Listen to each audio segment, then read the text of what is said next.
নমস্কার বন্ধুরা, সবাইকে স্বাগতম আমার এই ছোট্ট চ্যানেলটিতে। আজ আমরা বানাবো সুস্বাদু স্ট্রিট ফুড স্টাইল ডাল পুরি, যা ছোট থেকে বড় সবারই খুব পছন্দের একটি খাবার। তো চলুন আপনাদের সবাইকে স্ক্রিনের মধ্যে কি কি উপকরণ লাগছে সেগুলো দেখিয়ে নেওয়া যাক। সবার প্রথমে এখানে আমি ডাল নিয়ে নিয়েছি, মটরের ডাল। মটরের ডালটা ভালো করে ধুয়ে নিতে হবে। ভালো করে ধুয়ে নেওয়ার পর ডাল থেকে সমস্ত জল ঝরিয়ে একটু পরিষ্কার জল দিয়ে ডালটা বেশ কিছুক্ষণ ভিজিয়ে রাখতে হবে।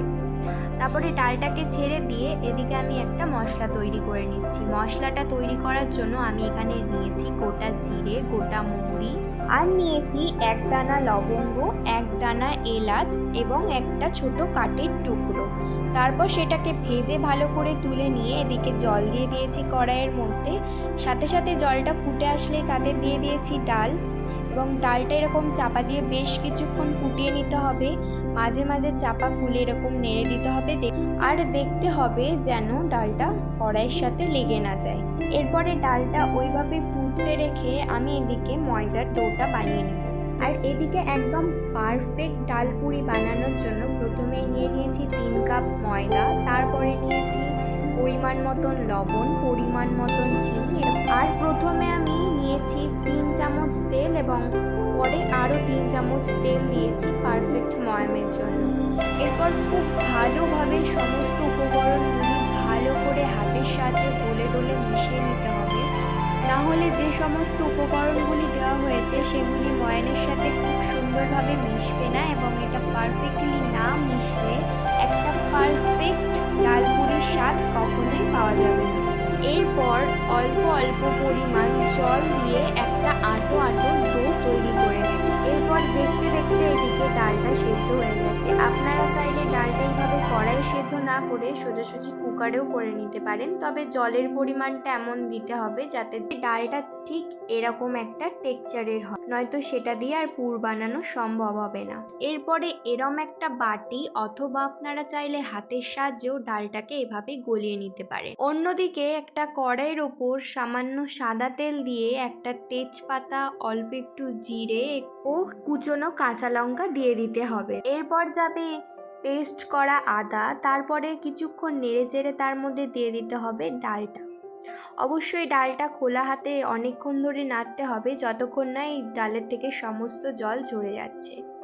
নাড়তে নাড়তে একটা পর্যায়ে গিয়ে এটা আস্তে আস্তে এরকম টেক্সচার নিতে শুরু করবে। তারপরে এটা খুব ভালোভাবে এরকম মিহি একটা টেক্সচার চলে আসলে তখন দিয়ে দিতে হবে আমাদের সেই আগে থেকে করে রাখা ভাজা মশলাটা। তারপরে এটিকে ঠান্ডা হতে ছেড়ে দিয়ে এদিকে চলে আসতে হবে এই ময়দার ডোয়ের কাছে। এই ডো থেকে খুব ছোট ছোট লেচি কেটে নিতে হবে, এবং লেচিগুলি আস্তে আস্তে রুটির মতন গোল গোল পাকিয়ে নিতে হবে। এরপর সমস্ত লেচিগুলি গোল গোল পাকিয়ে নিয়ে তার মধ্যে ভরে দিতে হবে আমাদের বানিয়ে রাখা ডালের পুরটা।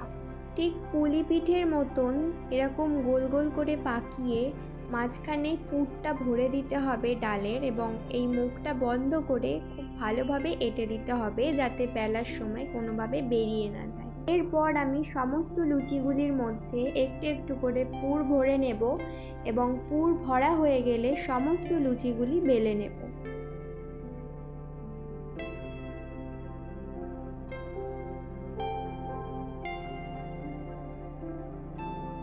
এরপরে আমি তেলের ব্যবহার না করে ময়দার সাহায্যে লুচিগুলি বেলে নেব, যাতে কোনো রকমের ভেতরের পুরটা বেরিয়ে না আসে।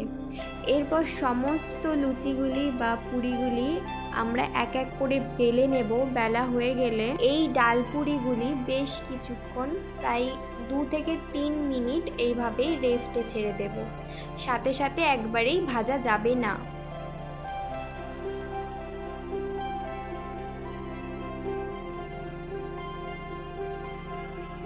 এরপরে কড়াইয়ে তেল গরম করে এক এক করে ডালপুরিগুলি ছেড়ে দিতে হবে, তবে একটার বেশি একবারে ছাড়া যাবে না।